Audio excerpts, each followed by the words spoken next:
तो एक प्रॉब्लम आई है कि हम ना हमेशा बस ओबीडिएंट बच्चे बन के रह गए। दूसरों की बात मानी, हाँ जी करी। बड़ों की बात मानो तो चलो ठीक है, आदेशों का पालन कर लिया जाए। और अब ऐसा हो गया है कि हम भूल ही गए हैं कि हम कौन थे बे। कोई भी चूतिया आके थप्पड़ बजा के चला जाता है, कुछ कर नहीं पाते। खुद को इम्प्रूव करना भी चालू करें तो भी कौन से सिरे से करें, कोई आइडिया नहीं। थोड़ा सा देखा ढूंढा तो ये पता चला कि हम में सेल्फ रिस्पेक्ट, सेल्फ एस्टीम की कमी है। और पता है क्या मेरे दोस्त, ये प्रॉब्लम ना दिखने में तो छोटी लगती है, इसका बड़ा सिंपल आंसर दिखता है कि क्या हुआ, खुद के लिए खड़े हो जाओ, stand up for your self. But ये उतनी सिंपल प्रॉब्लम है नहीं दोस्त। तो जो मैं भी फर्दर ऑन बताऊंगा उसे प्लीज़ ध्यान से सुनना और बैठ के सोचना बिफोर रिएक्टिंग और giving a conclusion to it. And on a side note, अगर तुम्हारी कोई दिक्कत है तो मुझे डीएम करो, हम उसे साथ में डिस्कस करेंगे, फिगर आउट करेंगे, and then later I also bring up a video for it, ताकि तुम्हें थोड़ा सा क्लियर हो और ज़्यादा क्लैरिटी मिले। अब बात करते हैं सोल्यूशन की। और ना ध्यान से सुनना, because what I'm gonna say will undo years of bad programming। पहली चीज़ तो ना यार, you need to stop pretending। तुम्हारी आधी सफरिंग तो सिर्फ यही है that you are pretending to be a person that you are not. और वो इसलिए है कि सोसाइटी ने, परिवार ने एक स्क्रिप्ट तुम्हें ला कर दे दी कि तुम्हें ऐसे ऐसे एक्ट करना है, और तुम वैसे वैसे एक्ट करने के काबिल नहीं हो, और तुम्हें वैसे एक्ट नहीं करना चाहिए, and yet you are doing it. So stop doing that. जैसे तुम हो, raw, incomplete, awkward, shy, aggressive, मार पिटाई करने वाला, गाली गलौज करने वाला, प्यार से बात करने वाला, जैसे तुम हो, रॉ, इनकम्प्लीट, अनफिनिश्ड, वैसा दिखाना चालू करो। लात मारो उन भोसड़ी वालों में जो तुम्हें बोलते हैं कि you need to be pretend like, you need to be pretending like somebody else. उससे करके तुम्हें फ़ायदा है ना उन्हें फ़ायदा है। बट इस लिस्ट में ना माँ बाप नहीं आते हैं दोस्त, ये बात याद रखना। क्योंकि माँ बाप को ना उससे फ़र्क नहीं पड़ता कि तुम कैसे हो कैसे नहीं हो। All they care about is your safety, तुम्हारी सेफ्टी और सिक्योरिटी। और उनकी सेफ्टी लॉन्ग टर्म भी है और इमीडिएट भी है, कि इमीडिएट भी हम बच्चे को सिक्योरिटी दे पाएँ। इसलिए कोई भी आटू झाटू रिश्तेदार आ जाता है, कोई भी एडवाइस बक देता है और माँ बाप मान लेते हैं। तो तुम्हें ना माँ बाप के केस में कुछ नहीं करना है, you need to just be yourself. और अगर उसके कोई रिजल्ट आए तो बस वो दिखा दो, जैसे हो वैसे रहो। माँ बाप को कुछ मत बोलो, तुम्हें हड़काएंगे, जो करेंगे ठीक है भाई। उनकी भी दुविधा समझो, उन्हें कोई शौक नहीं है तुम्हें एक खांचे में डाल के रखने का। वो बहुत ही ज़्यादा बस डरे हुए हैं। अगर उनका बस चले ना तो पूरी दुनिया तुम्हारी ऐसे हाथ में ला के रख दें, ताकि तुम्हें जरा सा भी सोचना ना पड़े। बट वो ऐसा कर नहीं सकते, इसलिए वो भी एक इरिटेशन, एक एंजाइटी में जीते हैं तुम्हारे लिए। तो माँ बाप को छोड़ो, और अदरवाइज दुनिया में जो मिले, वो एक हरामखोर रिश्तेदार जिसके ना मुंह में दांत है ना पेट में आंत है, उसमें जूते मारो। कोई फालतू बकवास स्कूल में करे, उसमें जूते मारो। It does not matter at all. जब तक तुम अपना स्टार्टिंग पॉइंट डिफाइन नहीं करोगे ना, तब तक तुम रेस भाग ही नहीं पाओगे। अब आते हैं मेन प्रॉब्लम पे। Once you stop pretending to be somebody else, तुम्हें एक चीज़ और समझनी पड़ेगी कि तुम्हारी सेल्फ एस्टीम और सेल्फ रिस्पेक्ट इसलिए कम है because your sense of self is compromised. क्या होता है ना, जब हम अपनी खुद की स्क्रिप्ट नहीं लिखते, जब हम खुद की मूवी नहीं बनाते, तब ना दूसरे लोग, दुनिया तुम्हारे हाथ में तुम्हारे लिए एक स्क्रिप्ट लिख के देती है। इसमें ये नहीं है कि दुनिया ईवल है, बस ये ऑर्डर ऑफ नेचर ही है। So you need to start writing your own movie. अपनी ज़िंदगी की मूवी खुद लिखना चालू करो। अब भैया, मैंने कह तो दिया कि अपनी ज़िंदगी की मूवी लिखना चालू करो, बट उसको लिखें कैसे? क्योंकि ना हम वो प्रिटेंशन में इतना ज़्यादा डूब जाते हैं कि हमें यही नहीं पता कि स्टार्ट कहाँ से करना है।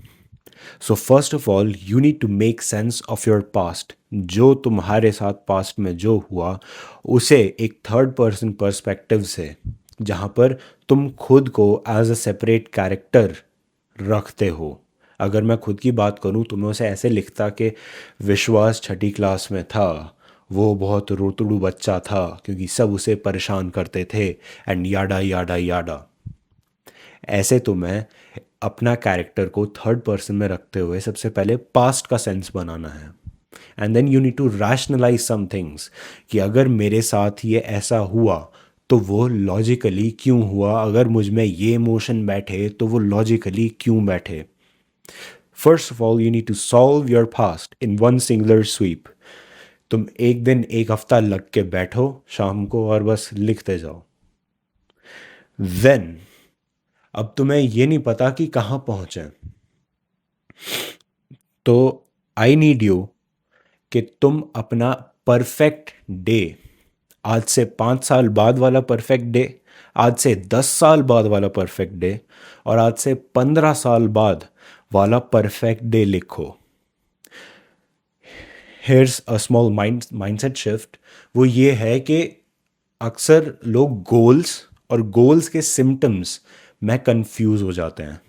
सिम्टम्स हुए कि भैया बड़ी गाड़ी, महंगा घर, ऐसा पार्टनर, इतना बैंक बैलेंस, जबकि गोल हुआ कि मैं दिन के 18 घंटे बीमार लोगों का इलाज कर रहा हूँ, या मैं दिन के 18 घंटे टेलीकम्युनिकेशंस का कोड लिख रहा हूँ।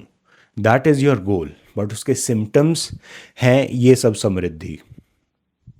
तो तुम्हें जब वो गोल नहीं पता कि तुम्हारी स्टोरी का कैरेक्टर आर्क के एंड में वो क्या गोल मिलेगा, so you can write down your symptoms, है ना। Then once you figure out your perfect day in terms of the symptoms you want to have, कि भैया आज से 5 साल बाद कॉलेज वॉलेज ख़त्म होगा और फिर ऐसे फलाना जॉब होगी, मैं यहाँ रह रहा हूँगा, ये अपार्टमेंट, घर, ये गाड़ी, घोड़ा गाड़ी, वॉट एवर।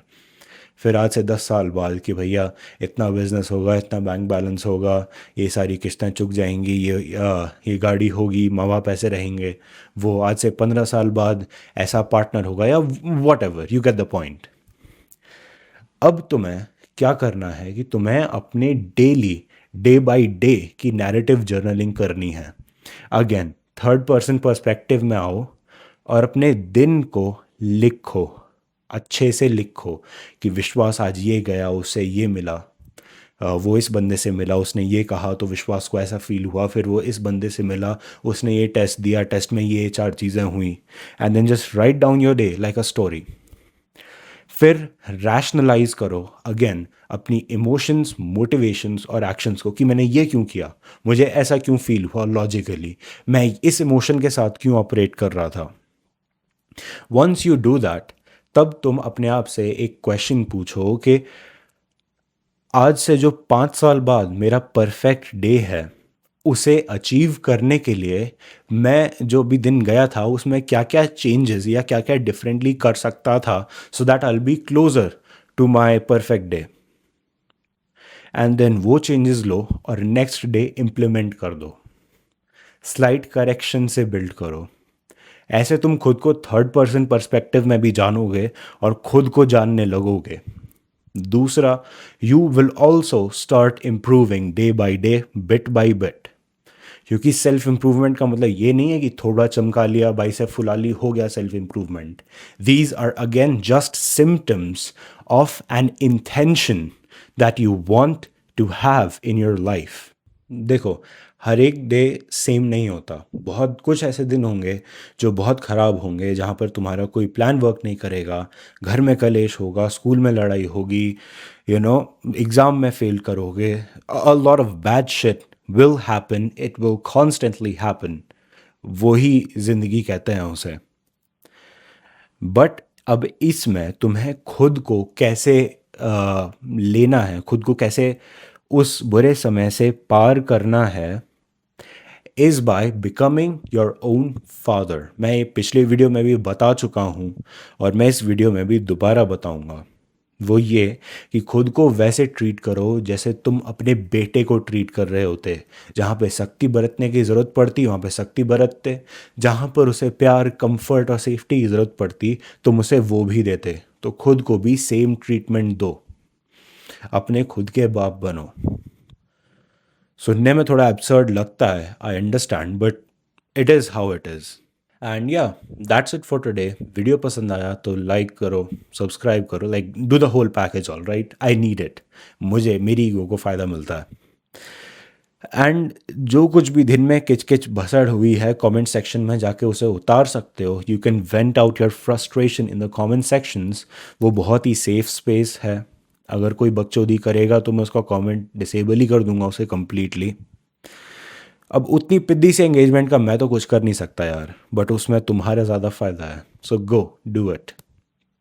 और अंत में अपना ध्यान रखना, and I will meet you in the next one.